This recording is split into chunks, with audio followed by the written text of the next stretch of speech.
ঠাকুরগাঁও 1 আসনে এবার নির্বাচনী লড়াইয়ে নামলেন জামায়াতের প্রার্থী ছাত্র শিবিরের সাবেক সভাপতি মোহাম্মদ দেলোয়ার হোসেন। তার মুখোমুখি দাঁড়াবেন বিএনপির সাধারণ সম্পাদক মির্জা ফখরুল ইসলাম আলমগীর।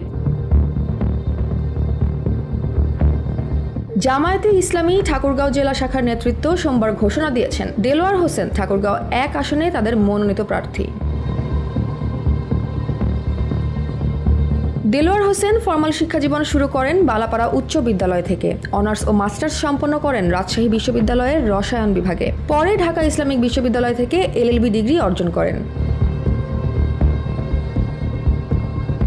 রাজনৈতিক জীবনে ছাত্র শিবিরে কেন্দ্রীয় পদে দায়িত্ব পালন করেন তিনি। 2099 সাল থেকে 2000 সাল পর্যন্ত কলেজ শাখার সেক্রেটারি, 2007 থেকে 9 সালে রাজশাহী বিশ্ববিদ্যালয় শাখার সভাপতি, 2012 থেকে 2013 সালে কেন্দ্রীয় সভাপতি ছিলেন।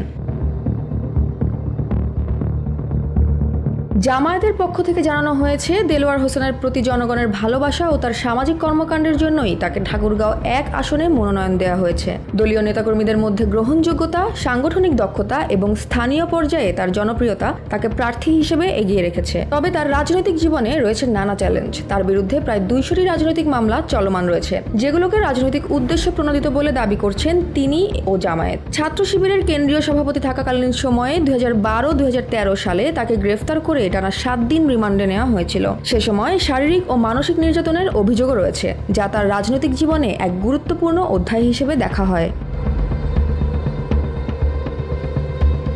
ঠাকুরগাঁও 1 আসনে এবার মূল লড়াই হবে মির্জা ফখরুলের সরব জনপ্রিয়তা ও দেলোয়ার হোসেনের জমজমাট সমর্থনের মধ্যে। নির্বাচনী মাঠে দলীয় সমর্থনের পাশাপাশি জনপ্রতিনিধি হিসেবে সম্পর্ক কেমন গড়তে পারেন, এটাই এখন আসল চ্যালেঞ্জ। এই লড়াই জাতীয় রাজনীতির ভবিষ্যতের জন্য গুরুত্বপূর্ণ বলে মনে করছেন জনসাধারণ।